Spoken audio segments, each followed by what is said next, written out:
Bonjour à tous, mon nom est Anne Edma Louis et j'ai fondé le cabinet Amléa Avocat. Nous accompagnons les entrepreneurs pour les aider à démarrer et faire croître leur entreprise. Nous avons également un programme de formation sur la gestion d'entreprise qui s'appelle Code Entrepreneur. Dans la capsule d'aujourd'hui, j'aborde 5 erreurs typiques que je vois les entrepreneurs commettre lorsqu'il s'agit de la gestion de leurs finances et tout ce qui concerne la comptabilité et la fiscalité.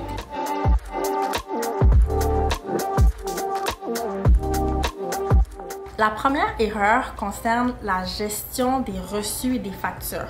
Concrètement, en tant qu'entrepreneur, on a la possibilité de déduire beaucoup de nos dépenses d'entreprise. Donc, tout ce qui concerne les frais de publicité, les frais de déplacement, le matériel de bureau et plus encore. Toutefois, pour avoir la possibilité de déduire ces dépenses, il y a un élément qui est impératif et c'est de conserver ces factures et ces reçus. Il arrive que des clients me disent « mais c'est pas grave si j'ai pas conservé le reçu, j'ai encore mon relevé de carte de crédit et on voit les dépenses que j'ai effectuées. » Ça, ce n'est pas suffisant. Le fait d'avoir les relevés de carte de crédit ne constitue pas un reçu ni une facture. Donc, c'est très important de conserver l'ensemble de ces factures lorsqu'il s'agit des dépenses d'entreprise qu'on souhaite déduire. Si jamais vous n'avez pas de système en place pour vous permettre de bien les sauvegarder, je vous invite à utiliser un système comme QuickBooks qui permet de télécharger ou téléverser nos différentes factures afin qu'ils puissent les lire et mettre l'information dans le portail.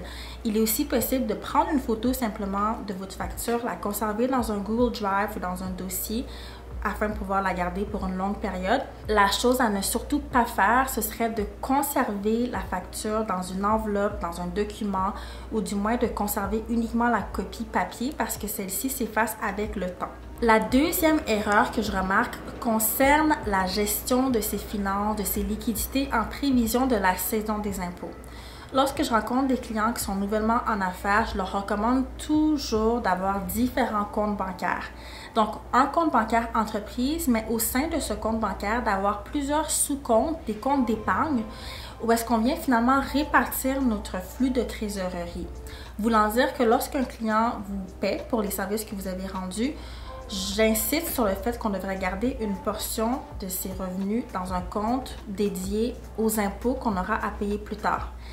La différence entre un salarié et un entrepreneur, c'est que le salarié, lorsqu'il reçoit sa rémunération, il a déjà le montant net. Donc, les impôts ont été prélevés à la source. Alors que lorsqu'on est entrepreneur, on reçoit une panoplie de montants bruts et c'est à nous de remettre l'impôt éventuellement. Par conséquent, je recommande de mettre un pourcentage de côté dans son compte d'épargne dédié aux impôts. Tout de suite, mettre de côté la TPS TVQ qu'on a prélevé sur les montants dans un compte d'épargne également dédié aux taxes. Et de cette manière, ça va permettre que lorsque la saison des impôts arrive ou lorsqu'on doit verser nos acomptes provisionnels, on ne se retrouve pas à manquer de liquidité.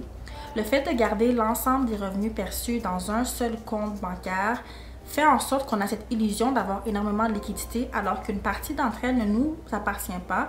Ce sont des sommes qu'on devra remettre éventuellement. Même chose pour la TPS TVQ. Donc ça, c'est mon conseil pour avoir une saine gestion de son flux de trésorerie et de savoir exactement quels sont les montants auxquels on a droit pour pouvoir prendre nos décisions d'affaires. La troisième erreur concerne l'utilisation ou plutôt la non-utilisation du compte de REER auquel on a droit. Cette erreur particulière est plus spécifique pour les travailleurs autonomes. Donc, je rencontre des travailleurs autonomes qui ont généré un revenu conséquent. Ils n'ont pas encore opté pour l'incorporation. Toutefois, ils génèrent plus de revenus que ce dont ils ont besoin et ils omettent de cotiser à leur REER. Alors, concrètement, si dans une année donnée, vous avez généré plus d'argent que ce que vous aviez besoin, vous avez pu donc dégager de l'épargne, la meilleure façon d'éviter de payer trop d'impôts et de venir cotiser ou de maximiser votre plafond dont vous disposez dans vos REER afin de pouvoir avoir un retour d'impôt à ce niveau. La quatrième erreur vient faire référence à la délégation. Donc, je rencontre beaucoup de gens qui essaient de faire tout eux-mêmes. Ils essaient de faire leur tenue de livre, leur comptabilité, leur déclaration de revenus, surtout lorsqu'on est travailleur autonome.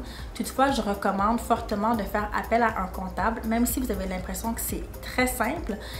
Il est facile d'oublier ou de ne pas savoir qu'on devrait faire quelque chose en particulier et je recommande de confier la déclaration de revenus, sa production, à un professionnel de sorte à ce qu'il puisse s'en occuper, d'autant plus que lorsqu'on est travailleur autonome, Il arrive qu'on ait à remplir des formulaires supplémentaires, surtout lorsqu'on est salarié et travailleur autonome. Parmi nos clients, il y en a plusieurs qui ont leur emploi et qui ont également une activité en parallèle qu'ils espèrent éventuellement pouvoir faire à temps plein.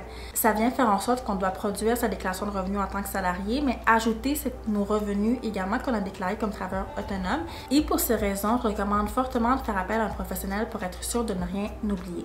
La 5e erreur à éviter est de produire ses déclarations de revenus en retard.